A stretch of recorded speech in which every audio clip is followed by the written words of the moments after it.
All right. So it's been a few weeks. Good to be back after a little bit of a couple weeks for the various things that we've had going on. But do you remember anything about the Gospel of Mark? So we've been following this journey of Mark, who tells us that Jesus is the Son of God and that he is the Christ. And immediately, then, in that first half of the book, we really see that Jesus is one who demonstrates who he is through his actions, through his authority and his teaching. Uh, that teaching is sometimes seen through his miracles, through the healings that he does, through the way in which he drives out unclean spirits, through the way in which he forgives sins, and also through the parables and the direct teaching that he does with his disciples as well. So, in all of that, Jesus is revealing who he is. The irony in that section is whenever people or unclean spirits or other sources realize who he is, Jesus is always telling them in that first half of the book to be hush hush, because he doesn't want that identity to be given out. As we've gone through the gospel, we've seen that that might be because the way that Jesus defines being the Messiah or being the Christ is very different than what the expectation was. And so Jesus wants to be able to define that and wants his followers and the world to truly understand what it means to be the Messiah. We saw a turning point in chapter 8, and this whole section in chapter that we're in right now really begins in chapter 8. And it started there as we had this turning point. First of all, with a healing of a blind man. That healing will be significant as we discussed this evening, because that healing in chapter 8 was done in 2 stages. And so we think about that the man had partial sight and then he had full sight. And so we see then that the disciples immediately after that have a partial sight. They kind of get who Jesus is, because when Jesus asked them, hey, who do people say that I am? And they gave all the answers. And he said, what about you? Peter answers correctly, you are the Messiah. But again, Peter demonstrates that he doesn't fully comprehend what that means when he rebukes Jesus after his first prediction. So we've had these predictions of Jesus, that he says that he is going to go to Jerusalem, he's going to suffer there, and then ultimately rise again. All 3 times, the disciples kind of don't really get that and don't understand it. And we have this misunderstanding. And so as we come tonight, we're actually coming to the third one of these passion predictions. Each one of the passion predictions follows a similar pattern. Jesus makes the prediction, the disciples misunderstand and demonstrate that they don't get it, and then Jesus instructs them on the true nature of his kingdom, what it truly means to be the Messiah, and what it truly means to be a disciple of Jesus. And if I could say, one thing that really characterizes this whole section is that the way in which the Messiah is defined also is the way in which discipleship is defined. That Jesus is the one who is the Christ, who suffers, and those who follow him also are called to that path of suffering and service. So we'll dig in. Good evening, Pat. How are you? I'm fine, thank you. I had a problem with the internet. Always fun times trying to get on sometimes, but glad you were able to make it. Well, it keeps going off, so if you lose me, you'll know why. All right. We hope that you make it back if you do lose it. So let's look at 32 to 34, just a couple verses there. If someone would read those verses for us this evening. I will. Thank you. Now they were on the road going up to Jerusalem, and Jesus was going before them, and they were amazed. And as they followed, they were afraid. Then he took the 12 aside again and began to tell them the things that would happen to him. Behold, we are going up to Jerusalem, and the Son of Man will be delivered to the chief priests and to the scribes, and they will condemn him to death and deliver him to the Gentiles. And they will mock him and scourge him and spit on him and kill him. And the third day he will rise again. Thank you, Martha. Appreciate that. So one thing Mark really does in this part is set up the setting and the situation for this third passion prediction, more so than he's done for the other two. And so we're told quite a bit there in verse 32 about exactly the situation. So what things does verse 32 tell us? They were going to Jerusalem. So they were headed to Jerusalem. So we know their direction, that they're on this journey to Jerusalem. And my translation says they were on the road to Jerusalem. Some of the translations might have another word there other than road. Is there any other words you have other than road? On the way. Way, On the way yeah. up. And I really like way as a translation of that, because they're on the way to Jerusalem. And we're going to talk a little bit about how that plays into some of the stories that follow. But there's this motif that they've been on this journey. And now it's clear where the journey is heading. It's heading to Jerusalem. And so they're on this journey with Jesus. They're on the way with Jesus. We're told something about Jesus then next. What does it tell us about Jesus? He was going before them. Yeah, interesting thing. Jesus is kind of striding ahead of his disciples. That can be seen in different ways. In one sense, he's leading the disciples. But on the other hand, it's clear that Jesus isn't reticent to go up to Jerusalem. Even though the passion predictions demonstrate that he knows what's going to happen, the fact that he's out ahead and leading his disciples on this journey indicates that he is walking into this with full acceptance of what's ahead of him. And I think that's an important note there, that Jesus is accepting what lies ahead of him. He knows what's coming, and still he's not reticent to go ahead. So Jesus is leading them. And then we're told a couple things about the disciples. They were astonished and afraid. So two different things, astonished and afraid. The one thing, astonished or amazed, we've seen that word. Often that's associated with a reaction to what Jesus has done. In which cases?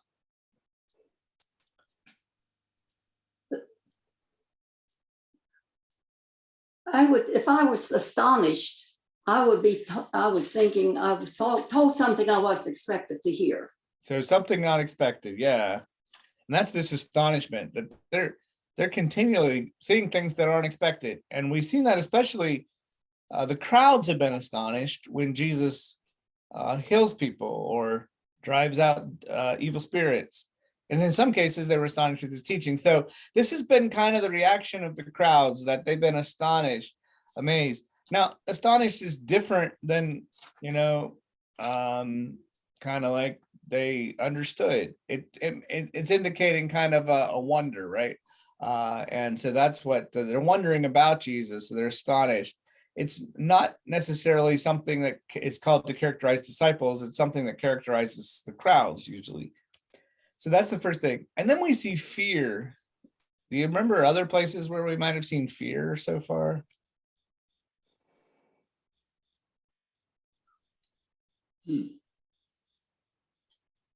Disciples have been afraid on a couple occasions. One that sticks out in my mind is always when Jesus comes to them on the water. Yeah. And they were filled with fear. And what we see in that, he says in that case, is one that sticks out to me, is he says, do not fear, but believe or have faith. So that fear in Mark's gospel is often seen as the opposite of faith. And so we see here that already Mark is kind of pointing out to us, the disciples are not quite getting it still.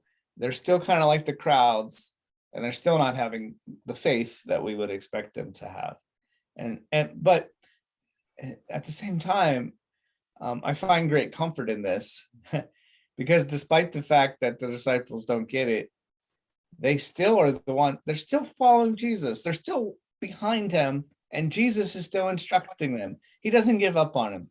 He's still there helping them and trying to bring them along to understand the nature of his kingdom. And so even though they have this inability and in some cases an unwillingness to accept Jesus's agenda, Jesus doesn't give up on them despite their failures. So I think that's a beautiful thing. And so Jesus addresses amazed and frightened followers. He did that in the first century, and guess what? He still does that in the 21st century. He still talks to those who are amazed and frightened, and he's still trying to bring us all along on that journey of discipleship. And so Jesus begins then to tell them what's going to happen. And so he says what's going to happen to him in verse 32, and then he gives us the details. Now, this one here is the most detailed of the three predictions that we have. And in fact, it reads like a summary or a table of contents of what's going to happen in Mark's Passion narrative in chapters 14, 15, and 16. This is kind of like the here's the preview of coming attractions, and this is what we're told. So what things does Jesus highlight in his prediction here in verse 33 and 34? They He'll will be mock him delivered and to the- spit on him, So mocking and spitting, yeah. So the kill mocking, him. killing, yeah. They'll condemn him to Flogged. death. He will be Condemning. flogged. Flogging, yeah. You get a lot of detail with those verbs there: mocking, spitting, flogging, killing in verse 34. We also see for the first time who is mentioned in this Passion prediction. The chief priests and the scribes, So we have the chief priest, and then another group, the scribes, and then a third and the group. Gentiles. There you go. Yeah. So you have all these that there's very specific here. So for the first time, so really this is giving us, so it's the fact of where Jesus is headed. He's going up to Jerusalem. We're given the destination. Then we're told what will happen. He will be handed over. That word can be betrayed in some cases, but he's going to be handed over to, first of all, the religious Jewish leaders. So that's the chief priests and scribes, and then they will condemn him to death, and then they will hand him over. So you see this progression that it's not just the Jewish leaders who are behind this, but it's also the Gentile leaders. So they will hand him over to the Roman authorities. The Roman authorities will oversee the mocking and the spitting and the flogging and the killing. And then after that, we see that he will rise again after 3 days. So basic summary of what's going to happen, but it mentions here a lot more specifics and a lot more of who's involved. So it's not just the Jews that are behind this, but it's also the Gentiles. So the religious leaders and the government authorities, they're going to come together and basically see that Jesus is killed before he will be then vindicated. Any other questions or observations or things you'd like to point out or ask about in the Passion prediction in these 3 verses? I'm not clear still on verse 32 as to why they were amazed and afraid. Is that because they knew that if he went to Jerusalem that they would try to capture him, and so they're sort of wondering why on earth is he, making that effort to go and as you say, leading the way to do it, and certainly with determination. But I wasn't sure exactly why they were afraid. Yeah, it doesn't tell us, and I think that's a very interesting fact here, is that Mark kind of doesn't specify the reason for their fear. I'm like you in assuming that maybe it's their fear of what awaits them in Jerusalem based on what Jesus has said, and that fear of kind of the unknown that's there. On the other hand, it's kind of weird that they're afraid, because it doesn't seem that they really get, as we'll see as the story progresses, that they don't really fully understand what's going to happen there either. So so that fear is kind of interesting, that we're not really told the motivation for it. But I think that fear could be, like you said, what's happening. And the amazement part, could it be they're amazed at Jesus because he's accepting this so easily? Is there something else that's driving their amazement? Does anyone else have thoughts on that?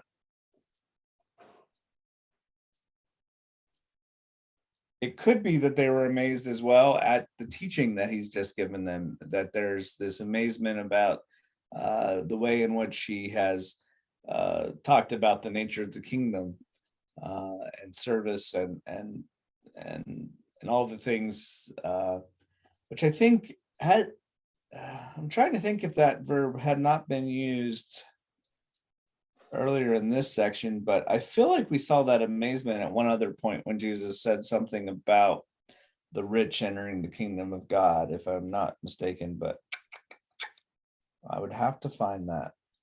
The only other thing I see in 30 that might be a clue is, again, they're responding to what he has already said, was they're going to get all the stuff back that they've left, but it's with persecutions, and whether that's part of the thing that they're kind of going, wait a minute, we didn't really leave all this to be persecuted. Yeah, and the persecution could be part of the fear too. Yeah. That's what I'm wondering. And the verse that I was looking for was verse 26, that and the verb there in my translation is they were astounded. So I'm wondering if that isn't carrying over from some of that teaching that he had given as well. But yeah, and you wonder though, even in that, based on, and we're going to talk about this here in a moment, but you wonder, like, if they didn't hear the persecution part at some level because of that they were so focused on what they're going to receive in the age to come. So you wonder, kind of, this whole idea, it's really clear, I think, that the disciples are just kind of a hodgepodge of not really totally getting it, and so this amazement and fear is all part of that. Reverend Paul, we've talked about the disciples not getting it many times, and I can understand, but I have to say, they've been with Jesus for what, 3 years? They had a lot to cover in those 3 years or less. And I can understand why they would be afraid or not understand things. I think you hear things, but you don't want to believe them. And it goes in one ear and out the other. I have pity on the disciples because they were going through a lot themselves. Yeah, and I think having that is a very human, many of us have followed Jesus for a lot of years and we still don't understand either, do we? So right. I think that in one sense, I think that's why Mark portrays the disciples this way in one level, is so that we do identify with them. And on the other hand, he wants us to be like, let's not be like them too. So I think there's a little bit of both of that that's happening. And I think that's the neat part about the way in which the Gospels tell us the story of Jesus, because we can then identify with the characters, and sometimes we might have pity on them. Sometimes we say, what were they doing? And we scratch our heads. And so I think that's the beauty of the way in which story is used to teach us about the gospel, because we can have different ways of identifying with the characters. Any other comments or thoughts? All right, let's continue on and see what happens after this prediction in verses 35 through 45. If someone would read through that section. I will. Thank you.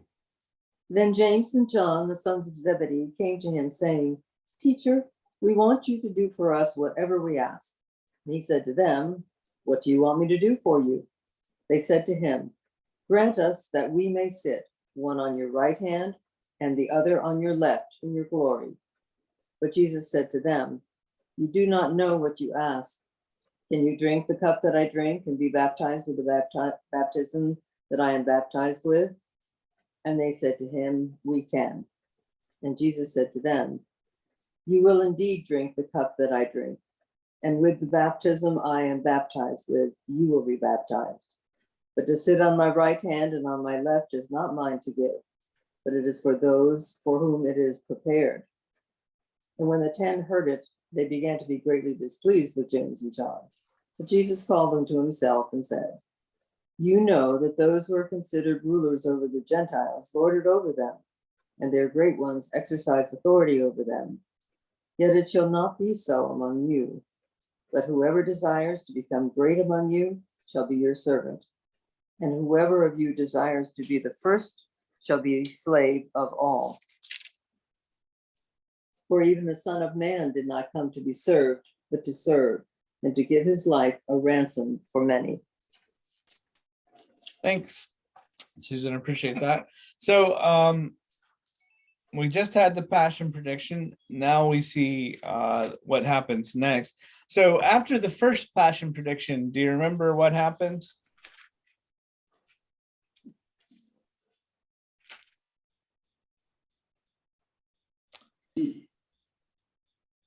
So verse 832, Jesus makes the prediction, and then Peter began to rebuke Jesus. So that's Peter rebukes him, and that's when we Peter is told, get behind me, Satan. And so Peter fails.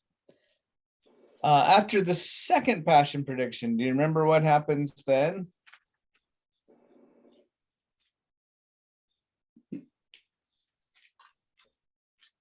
Was that the transfiguration?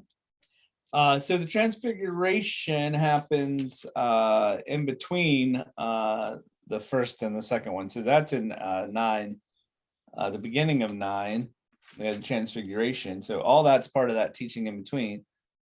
The second So prediction comes They in were verse, arguing about who was better. Who was, yeah, we get into that scene, right? That was in 30. 35. So at verse 30 of chapter 9, we have the passion prediction, and then in 33, Jesus starts asking what they were arguing about, and they were arguing about who was the greatest. And so then we also see in 38, John brings up this issue about trying to stop people who were casting out demons in Jesus's name. So both of those are kind of seen there. And so we have, interestingly, all the disciples fell at some level, but the three that are really singled out are Peter, John, and then in this story, once again, it's James and John. What's significant about then, and this ties to the transfiguration, those are the three disciples that were with Jesus. They were the inner circle. They were the three disciples that went up with Jesus on the Mount of Transfiguration. They were the three disciples that went with Jesus also when he healed the ruler's daughter, Jairus' daughter, and raised her from the dead. So these are the three disciples that have been with Jesus at these privileged moments, have witnessed these amazing miracles, and yet still are failing to really understand the nature of the kingdom. And so we see this in 35 of chapter 10 here in our text tonight, that James and John, these brothers, they come forward and they ask Jesus a question. They make a request. We want you to do for us whatever we ask. Don't you love that? It's like Jesus. That sounds like a demand. Yeah, it more of a demand than a question. It's more of a, yeah, I like that. It does sound like a demand. Thanks, Martha. So basically they're saying, Jesus, would you give us a blank check? And they want whatever they ask. Now,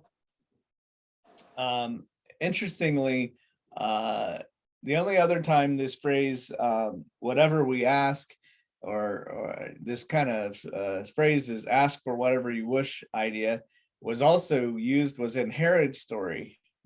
And that was when Herod extended that offer to his daughter Herodias, or his stepdaughter, however we characterize that. And that offer led then to the beheading of John the Baptist. But besides that connection to Herod, then this really is out of place on the heels of Jesus's prediction. So not only do you have the idea that this is connected to what Herod said, but Jesus just said, hey, I'm going to Jerusalem and being killed. And they're like, hey, Jesus, could you give us whatever we want? So it just really doesn't seem to jive. And, here is Jesus saying, I'm going to experience torture and agony and death. And they're like, hey, Jesus, could we ask you for a favor? So kind of weird. So it does indicate too that these guys, I like the idea of what you said there. It's always like a demand for sure. They demand that Jesus do for them whatever they ask of him. Not, hey, Jesus, we want to do whatever you ask of us.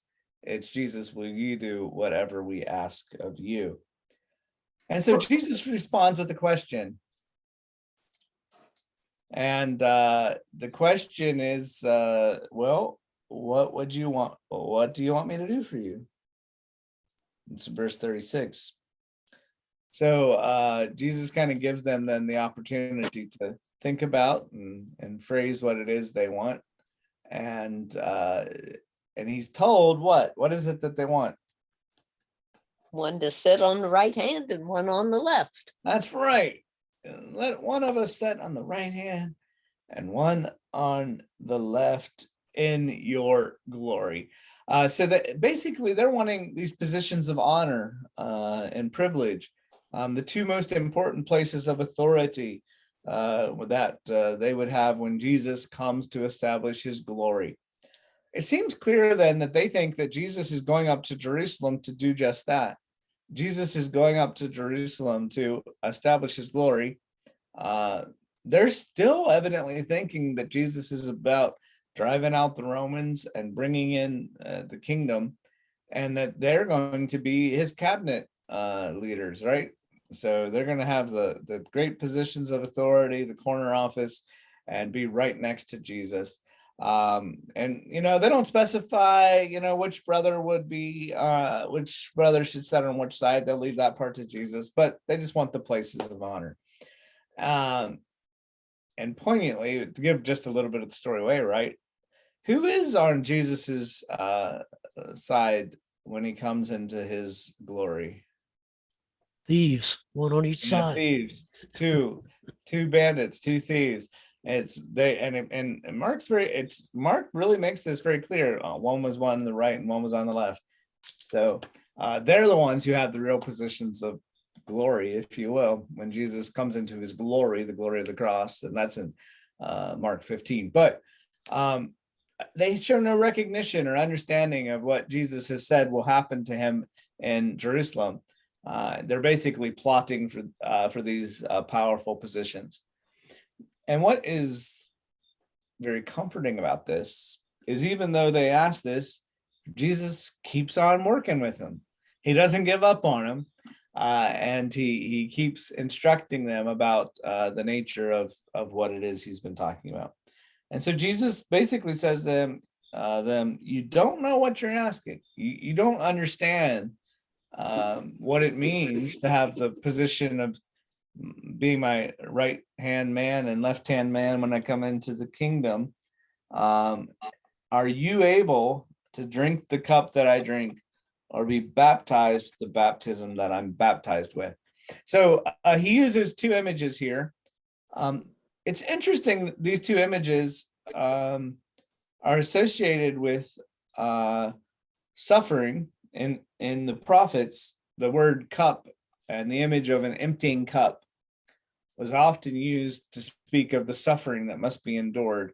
Isaiah 51 talks about that, Jeremiah 25, and there's a lot of other places in the prophets that the cup is this image of suffering. And baptism also means it's a total submersion. In some cases, it's submitting to the terror of water. That's what baptism is, and so it too is sometimes associated with suffering in some of the literature. And so you have these two terms that are associated with suffering, but they're also associated with something else in our Christian tradition. What is that? The cups associated with the Lord's Supper. So we think of the Lord's Supper or communion with the cup, and then baptism, of course, we think of the sacrament of baptism. So interesting that these two key symbols of Christian worship and these two central acts that are kind of the sacraments of the church in some case are here associated with discipleship, but they're also defined in terms of suffering. So I don't know that Jesus specifically had the Lord's Supper and baptism in mind, but I do think it shows us that what it means to be baptized is it means to do what Jesus has done, to follow Jesus's path, and that it might involve the things that Jesus is talking about here, which is suffering and service. That's the nature of what it means to accept Jesus's kingdom, and that if we are to receive his broken body and his blood at the Lord's table, that as his disciples who receive that, we're called then to be broken as he was and to be poured out as he was. So kind of interesting the way that those images are used there. But are you able? And the answer is We can. yeah, we are definitely able, Jesus. We got this. Which again shows, I think the misunderstanding that they think they can confidently accept what Jesus is talking about. And Jesus said to them, "The cup that I drink, you will drink. With the baptism with which I am baptized, you will be baptized." So what is Jesus saying with that statement? You're going to suffer too. Yeah, you are in fact going to suffer. And so you are right. You're gonna do with that. So he demonstrates to them that they too will experience suffering. But then he says, "But to set at my right hand or left hand is not mine to grant, but for those to whom it has been prepared." So what would the indication be there? Certainly it's clear that Jesus doesn't determine who occupies what positions. Who is it that seems to be making those arrangements? God. God. Father. It seems to be in God the Father's idea. So it's not Jesus or his followers who determine this, but it's God the Father's doing, because that way that passive voice is used, that it's for those who it has been prepared. The implication is that it's God the Father who is preparing this, and that this what the disciples are requesting is not possible. And ultimately, like we said, we know who will sit on his right hand and his left hand when he comes into his glory, are two thieves. Verse 41, we're told that, oh, by the way, the other 10 are around too. And the other 10 disciples, what's their reaction to all this? They were displeased. They were with angry. James and John. Yeah, displeased or angry. Some translations might say indignant. They were not happy campers. Now, we're not told exactly why they were angry with James and John. I'm sure it's because they fully understood the nature of Jesus's kingdom and were angry because they misunderstood, right? No, I think they were angry because they asked to be on the right and left hand.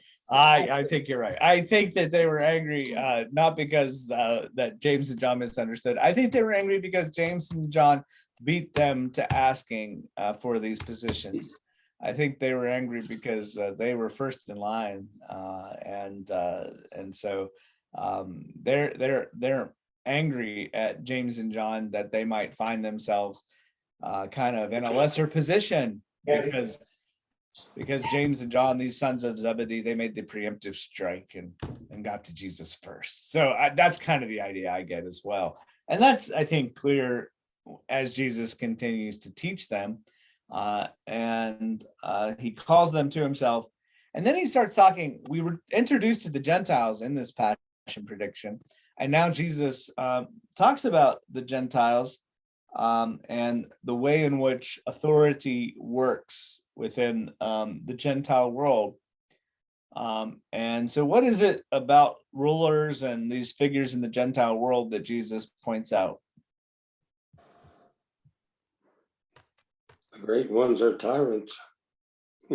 Yeah, their great ones are tyrants over them. Does any of your translations, so there's a couple of interesting things that are going on in this. So the first thing is that it recognizes that Gentiles, the Gentile leaders, and we could say the other way we could say this is the way the world works.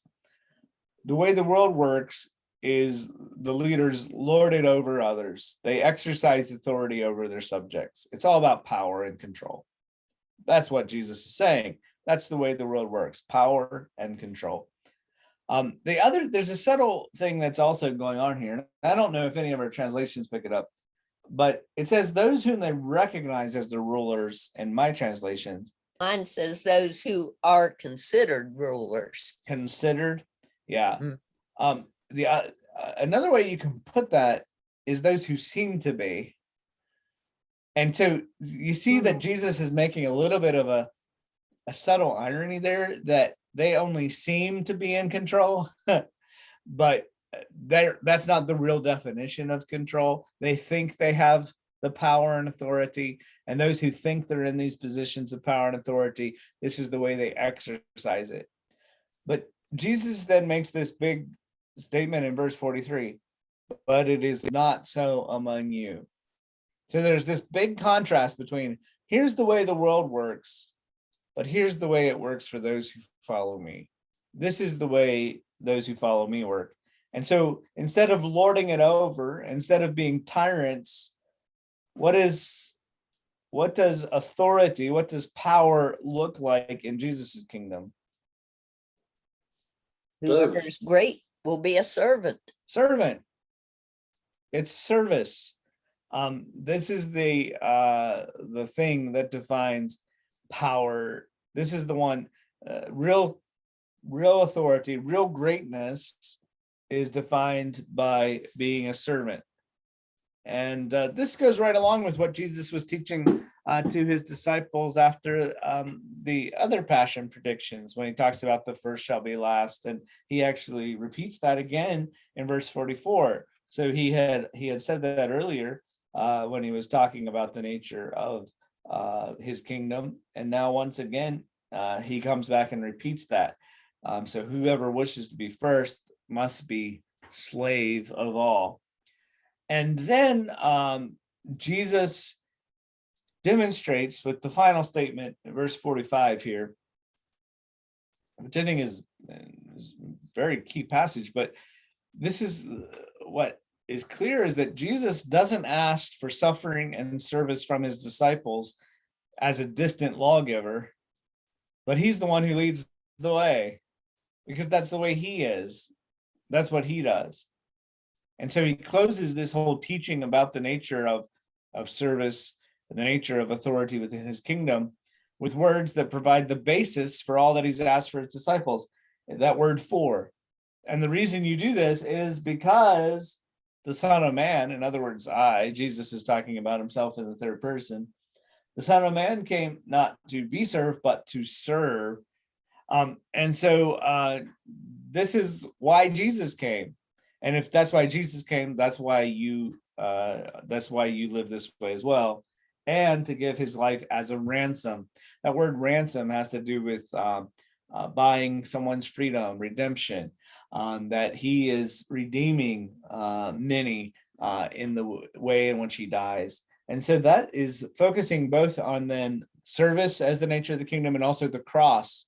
When it talks about the ransom, it's certainly pointing to the cross as the way in which he brings about that redemption. And so he really ties together the two things that he has been mentioning throughout this whole passion prediction section in chapters 8, 9, and 10. The first thing he said was, those who will be my followers must what? Take up the cross and follow me. He takes up the cross. And then those who would be his followers must be servants. And here he ties it both together, the service and the cross, that those who follow Jesus are called to follow the path that he followed. They are to take up a cross and they are to be servants, because that's who Jesus is. He was the one who served and brought redemption through the cross. And so Jesus's service, it takes on the form of self-giving unto death so that others might have life. That's what this redemption is about. And his life, Jesus's life, becomes the paradigm, becomes the model for all disciples. And ultimately, that's the answer to James and John's question about glory too. True glory can only be gained through the cross. True glory can only come through service. True glory doesn't come in the way that James and John thought they could secure it. And they were misunderstanding the true nature of power. And so Jesus corrects them in that sense and gives that teaching to all the disciples. But it's a powerful teaching. Do you have any other observations or questions on those 10 verses?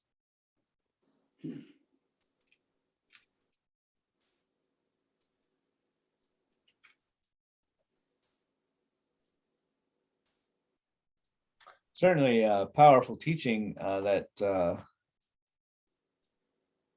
Jesus offers. Somewhat easier to hear than to really put into practice, I think. Let's continue verses 46 to 52. Someone could read that section.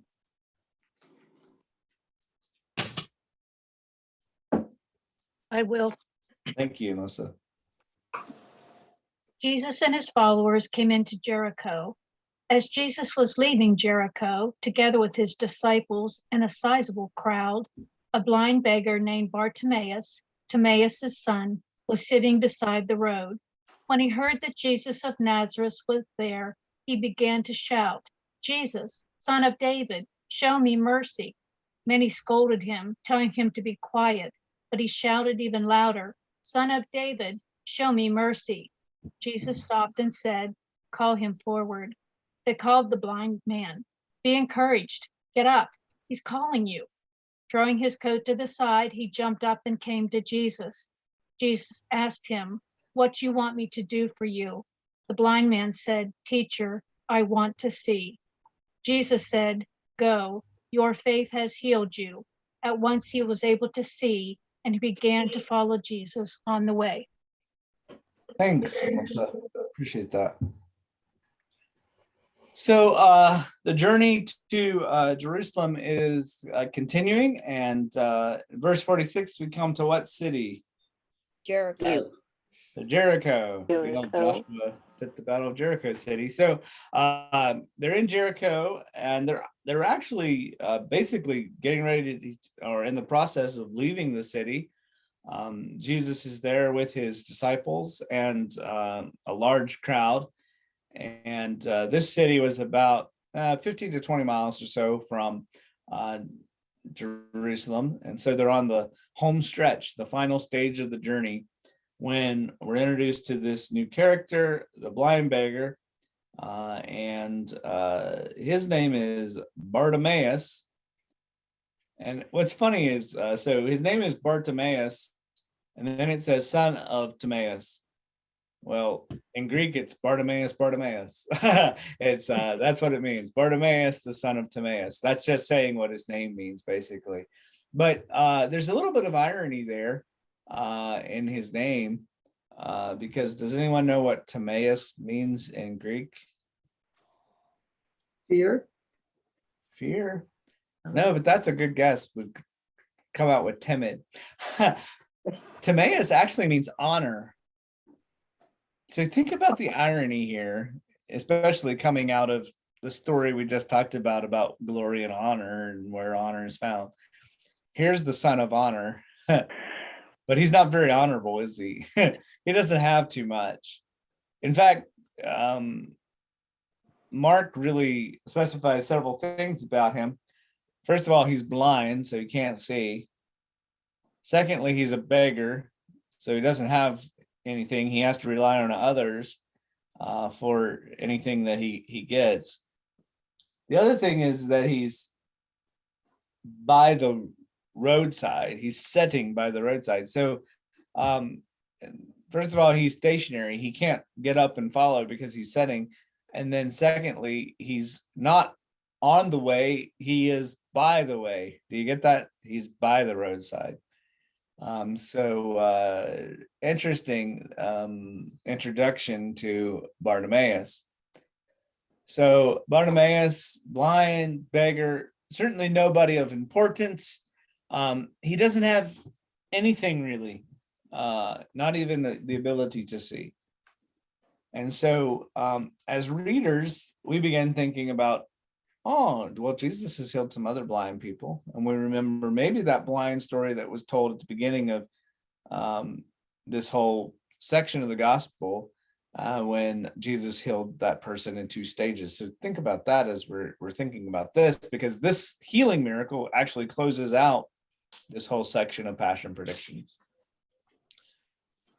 We remember that, but I don't know that the disciples do, because when Jesus is passing by, Bartimaeus hears this.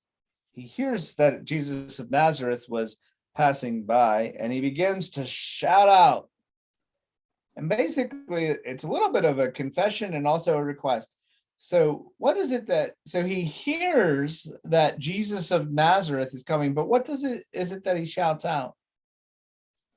Son of Jesus, son of Have David. mercy on me. So Jesus, son of David, have mercy on me. So Jesus of Nazareth is what he hears, but he appeals to the son of David. I think that's very significant that this man, even though he's a blind beggar, recognizes who Jesus is. Messiah. Yeah, he has this insight into Jesus's identity as the son of David, the Messiah, the anointed one. That's very important. And so he gets that, and he understands who Jesus is, and he appeals to Jesus as the Messiah. So this guy gets it. The second thing is that he believes by that statement that Jesus can do something about that he can bring relief and mercy to him. And so that's what he asked. He recognizes who Jesus is, and he believes that Jesus can bring some relief to his state of suffering and to that destitute state that he's in. And so he asked Jesus for mercy. Now, his request is not well received by those who are there. It says, many sternly ordered him to be quiet. And so they are sternly ordering him to be quiet. Basically, So he got rebuking him. louder. What's that? So he got louder. Yeah. Now this guy's undeterred. I think that's an important thing, right? Right. That's another part of the story is that he, even though people try to stop him, he doesn't let other people stop him. He continues even in the face of those things that would try to hinder him, and he cries out even louder, and it repeats it. Son of David, have mercy on me. So they rebuke him, and he just keeps going on.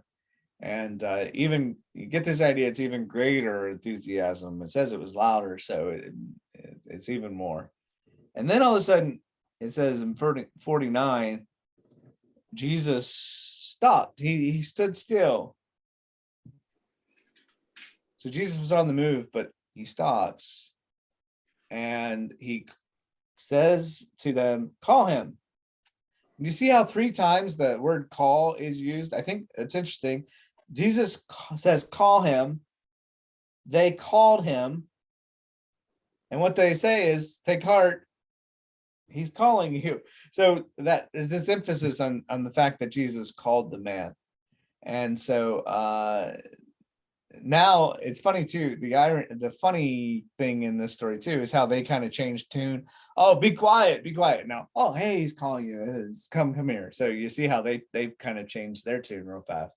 Now you're important. And so Mark then draws our attention to something else in verse 50. Did you notice this detail? He threw off his cloak. He threw off his cloak. That's an interesting detail.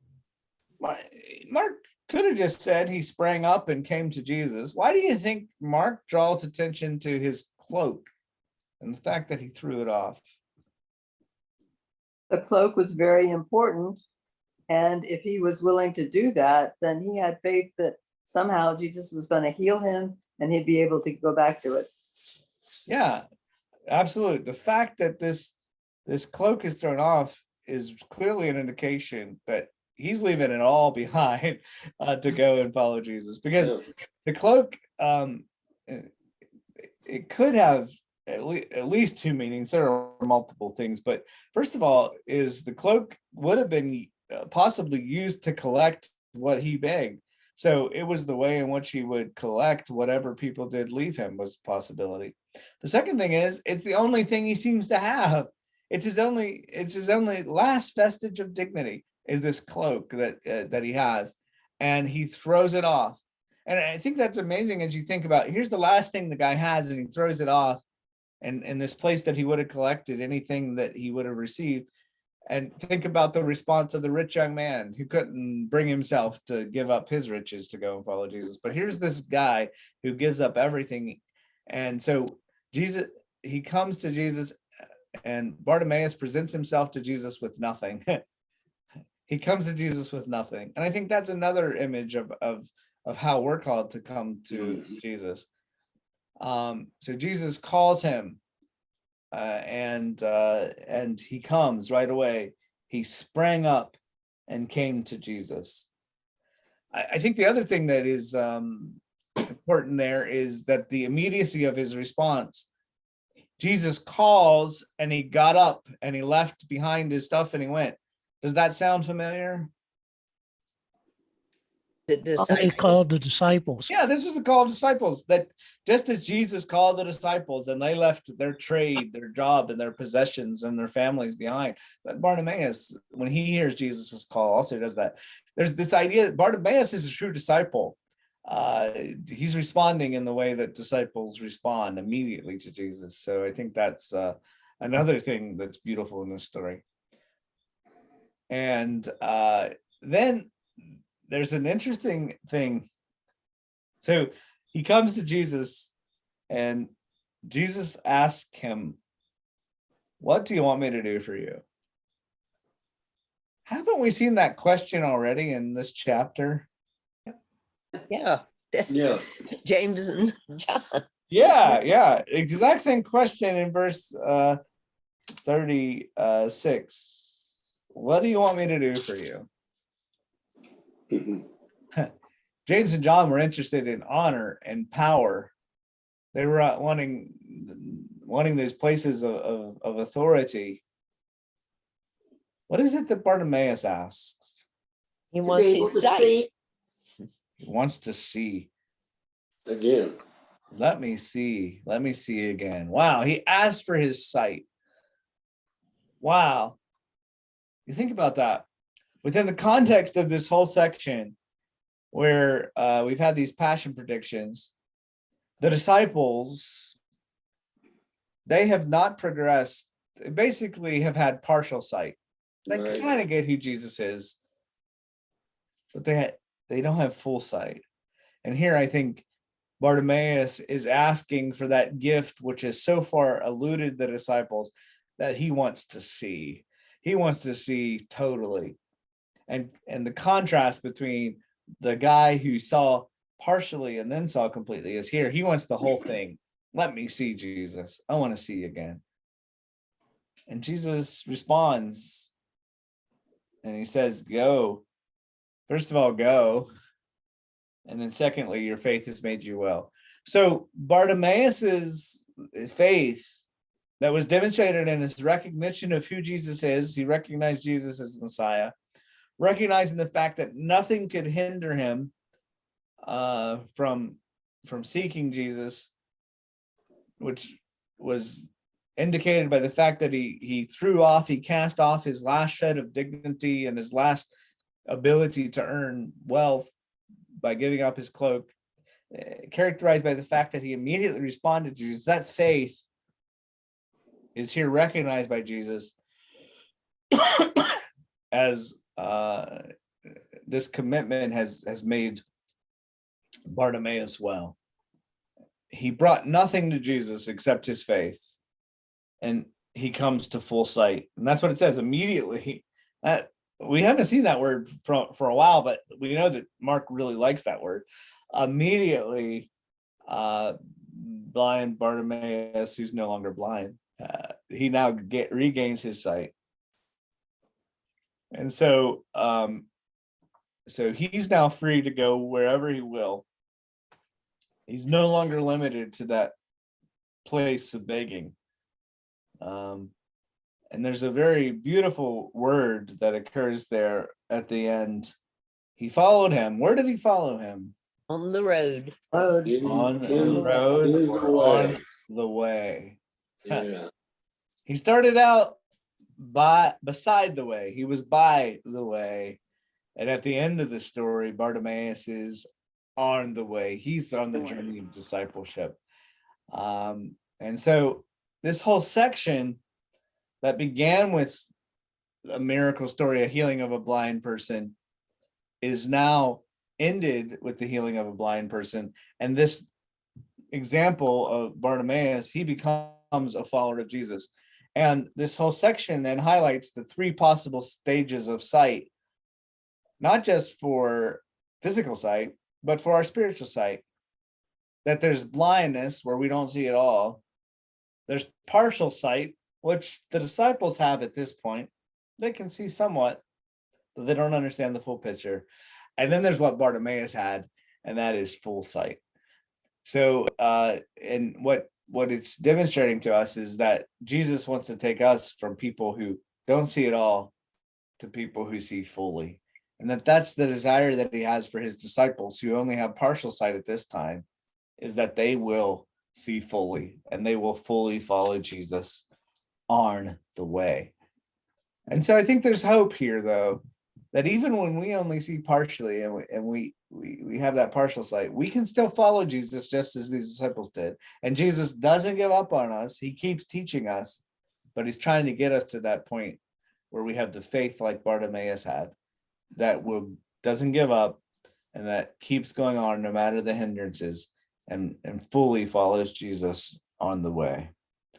He truly understood what it was about. What other observations in that story? That's a very powerful story within this gospel and really a key story, I think. But do you have other questions or observations? I thought it was interesting that this healing was quite different from the other blind man. Jesus never touched him. He just told him his faith had made him well. He didn't have to do any physical thing to him. This is very unique among the other healings, right? Yeah. Jesus is often either touching them, spitting on them in some cases, doing something to their eyes, having them do some action. And it's none of that here. It all seems to be because Bartimaeus has this faith. And his faith reminds me of a couple people, like maybe the Syrophoenician woman, right? The woman who had that faith. So I think he's like an example of faith, just as she was, that faith that made her daughter well. And The Roman soldier. The Roman soldier. Yeah, I think that's the other example that I was thinking of, is that this idea that these people have this faith that by itself brings about healing without the actual touch. It's a very interesting observation that Jesus doesn't actually touch him. It's his faith that is pointed out as the thing that actuates the healing. I love the fact in 52 that Jesus says to Bartimaeus, go your way. And Bartimaeus does go his way. It's just that his way is following Jesus Yeah, or in the way. I like that too. He says go, and he does, but he chooses to go and follow that way, the way of Jesus. I think that's a beautiful thing. And Pastor, I didn't quite get it. A couple times, let's see. When he asks, what do you want? And he said that I may, mine says that I may receive my sight. And you were saying that he would restore his sight? That he would see again? What could you tell me that verse? It's verse Yeah, in 51, 51. There it is. it says, What do you want me to do for you? My translation says, let me see again. Yeah, no, I was Which is surprised. different than, what did yours say? It just says that I may receive my sight. Receive, yeah. Mhm. One would indicate that he was able to see before clearly, Right. and yours indicates would indicate maybe that he wouldn't roll it out, but would indicate, doesn't make it clear that he definitely would have seen. I'm gonna have to look. I don't,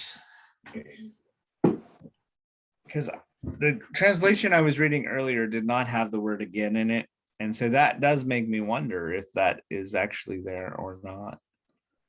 But let's see if I In can. that first healing, where he healed the man in 2 stages, Uh-huh. he healed him and he partially saw. He probably got a physical healing. And then the second healing of that first man was the spiritual healing. He saw very clearly. Yeah. And maybe this is Bartimaeus. When he had his sight before, he wasn't seeing as clearly as he is now because he's got his spiritual sight as well as his physical sight. Yeah, that's a possible way to see that. I'm looking at this word to see like if that again is clearly in there. Let me see.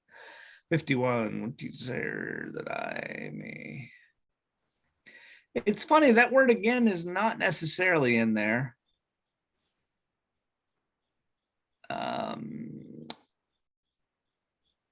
The word is just that I may receive sight. So I'm going to have to look into why that translation puts that again, but it could tie into something like Porter's saying, but yeah, that's interesting. If there's this different idea that he was seeing at one point and then he's seeing now, does change a little bit of the dynamic of what's going on in the story. Does anyone else's translation have again other than this is the NRSV, I think. Revised Standard says again. Okay, Revised Standard. What does this one say? So Just receive my sight. I want to see and I want to see. I want to see. That's what I kind of think. I'll have to look and see if anyone else wants to check out that too, and let us know if anything on that part. Also, the verb. Does anyone have? Which could have something to do with it. It's in verse 52. Immediately he regained his sight is the translation in the NRSV. What other translations do you have there for regained? Mine says immediately he received his sight. Received, yeah. So there's a difference there too in the way that you way that's understood.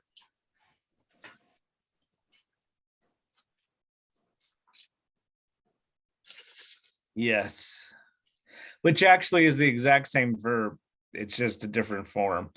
So the verb in 51 and 52 are the exact same verb. So it says what he requests.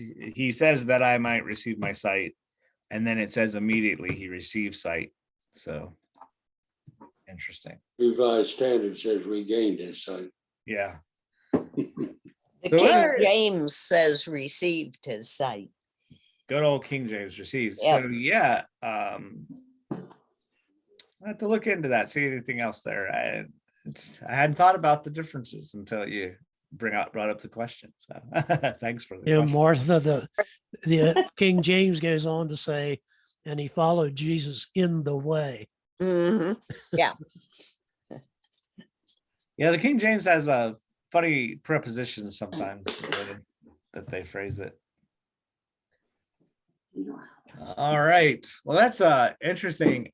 So what we're going to see, we'll at the end our time together next week, we can see if anyone sees anything else on this regain versus receive sight. We can talk about that. But then we're going to go into chapter 11 will be the passion. We begin with the triumphal entry. So things are going to be escalating quickly in the next several weeks. So next week we will be with you. Martha had mentioned to me that she heard there was a board meeting. And I said, yeah, I think there is, but it's at 5 o'clock. And I told him I had to be done for a Bible study. So I will be with us next week. So that's the plan to be here next Thursday. So don't worry if you hear about board meetings. So we'll plan that time together. I'm going to go ahead and stop the recording and then we'll take some prayer requests.